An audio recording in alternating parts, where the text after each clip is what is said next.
नमस्ते। हमेशा खुश रहो बिटियाओं।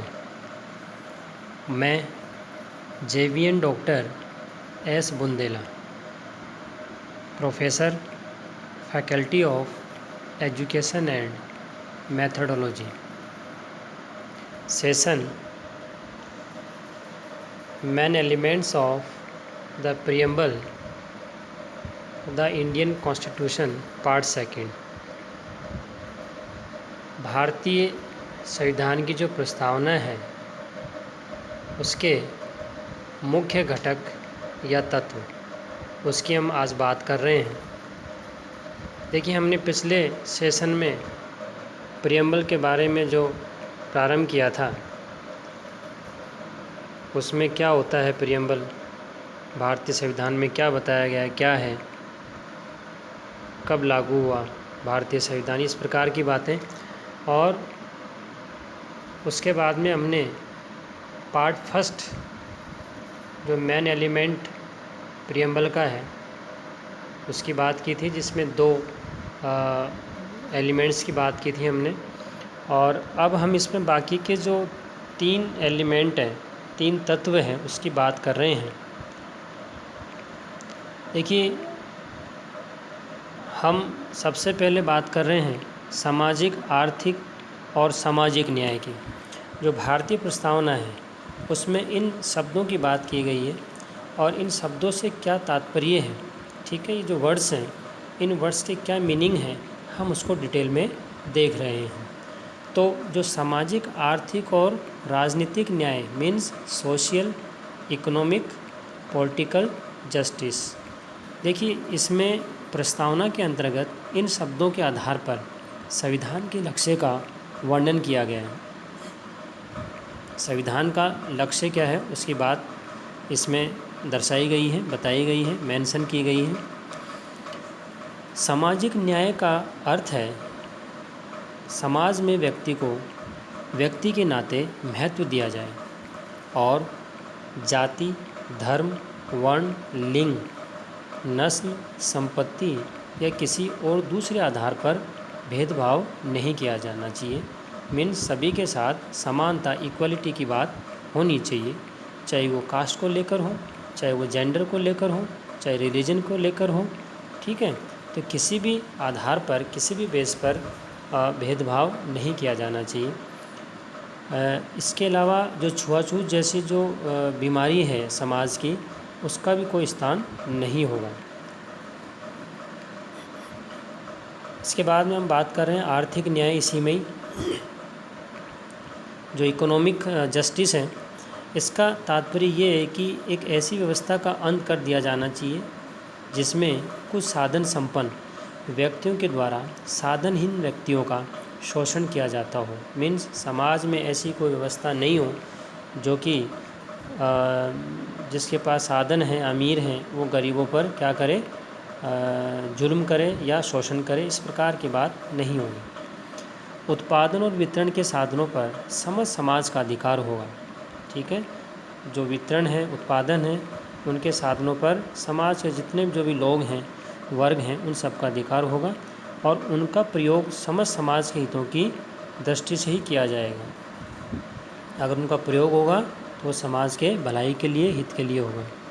इसमें सभी व्यक्तियों के लिए उनकी क्षमता, योग्यता के अनुसार रोजगार के बदले में भरण पोषण के लिए पर्याप्त वेतन और गंभीर आर्थिक विषमताओं का अंत किया जाएगा। इस प्रकार की बातें कहीं न कहीं इसमें बताई गई हैं।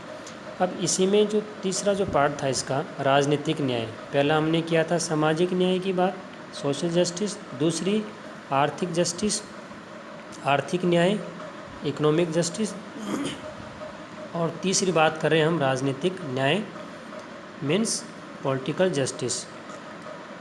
तो राजनीतिक न्याय का तात्पर्य है कि सभी व्यक्तियों को राजनीतिक क्षेत्र में स्वतंत्रता मिले, समान रूप से भाग लेने का अवसर मिले, वयस्क मताधिकार और धर्म, जाति, वर्ण, लिंग आदि के आधार पर राजनीतिक क्षेत्र में किसी भी व्यक्ति के साथ भेदभाव नहीं किया जाना चाहिए। इस प्रकार की बात इसमें बताई गई है। सामाजिक न्याय को प्राप्त करने के लिए मौलिक अधिकारों, विशेषता, समानता के अधिकार में व्यवस्था की गई है। तो हमारा जो फंडामेंटल राइट्स हैं, हमारे मौलिक अधिकार हैं, उसमें सामाजिक न्याय प्राप्त करने की बात कही गई है। अब हम बात कर रहे हैं मेन चौथे एलिमेंट की, क्योंकि फर्स्ट पार्ट में हमने फर्स्ट और सेकंड एलिमेंट की बात की थी, और इसमें अभी जस्ट हमने थर्ड कौन सा, सामाजिक, आर्थिक और राजनीतिक न्याय, इसकी बात की। अब देखिए थर्ड के बाद में फोर्थ, चौथा है स्वतंत्रता, समानता और भ्रातृत्व, फ्रीडम, इक्वलिटी और फ्रेटर्निटी। देखिए भारतीय संविधान के अंतर्गत केवल न्याय, बल्कि इसके साथ ही स्वतंत्रता, समानता और भ्रातृत्व को भारतीय संविधान का लक्ष्य घोषित किया गया है। हमारे संविधान निर्माता नकारात्मक स्वतंत्रता की धारणा से नहीं, बल्कि ऐसी सकारात्मक स्वतंत्रता से प्रेरित थे जिसके आधार पर व्यक्तियों के व्यक्तित्व का विकास संभव हो। मीन्स ऐसी स्वतंत्रता, ऐसी पॉजिटिव फ्रीडम, और जिसके द्वारा क्या हो, व्यक्तियों का विकास हो सके, उनके व्यक्तित्व का विकास हो सके। इसी आधार पर उनके द्वारा विचार अभिव्यक्ति, विश्वास, धर्म और उपासना की स्वतंत्रता को संविधान में स्थान दिया गया। स्वतंत्र न्यायपालिका की धारणा को अपनाते हुए संविधान के अंतर्गत स्वतंत्रता की रक्षा के साधन की भी व्यवस्था की गई है। समानता स्वतंत्रता की पूरक है, और हमारे संविधान निर्माताओं द्वारा समानता को 2 आयामों में अपनाया गया, और ये है प्रतिष्ठा की समानता और अवसर की समानता। अब देखिए इसके बाद हमारे संविधान का अंतिम आदर्श भ्रातृत्व या बंधुता है, और इसकी प्रेरणा 10 दिसंबर 1948 10 दिसंबर 1948 के मानवीय अधिकारों के सार्वलौकिक घोषणा पत्र means universal declaration of human rights के प्रथम अनुच्छेद से प्राप्त की गई है। और इस अनुच्छेद में ये कहा गया कि सभी मानव स्वतंत्र उत्पन्न हुए हैं और सम्मान तथा अधिकारों में समान हैं। ठीक है, तो इस प्रकार की बात कहीं न कहीं 1948 में बताई गई। तो ये हमने चौथे एलिमेंट तक की बात करी। फोर्थ एलिमेंट, चौथा घटक प्रस्तावना का। अब है पांचवा अंतिम, व्यक्ति की गरिमा और राष्ट्र की एकता। ठीक है, हमारे संविधान निर्माता भारत की विविधताओं के अंतर्गत मूलभूत रूप में एकता से परिचित थे, और वे चाहते थे कि भारत के नागरिक क्षेत्रीयता, प्रांतवाद, भाषावाद और सांप्रदायिकवाद को महत्व न देते हुए भारत की आधारभूत एकता के भाव को अपनाएं।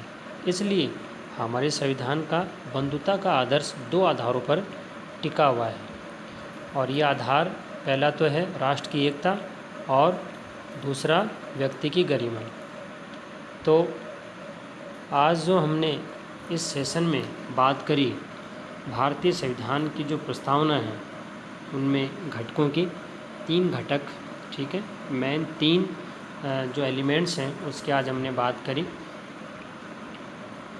ये सेशन डिजिटल वर्जन 2.0 ज्योति विद्यापीठ महिला विश्वविद्यालय जयपुर द्वारा तैयार किया गया है।